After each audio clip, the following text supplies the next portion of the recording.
Как правило, в письме, да, ничего нового, вам присылали письмо, и там был написан ID-номер.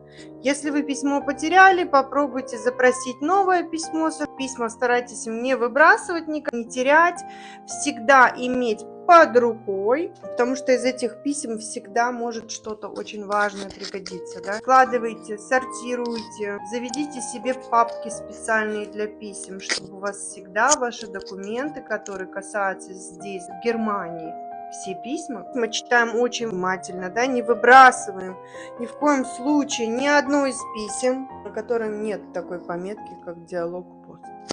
Лучше всегда приколоть в папочку в шкафчик и так далее. Если кому-то интересно, я сделаю видео, как лучше всего сортировать документы, да, чтобы ничего не потерять. Напишите в комментариях, кому нужны такие видео с сортировкой документов.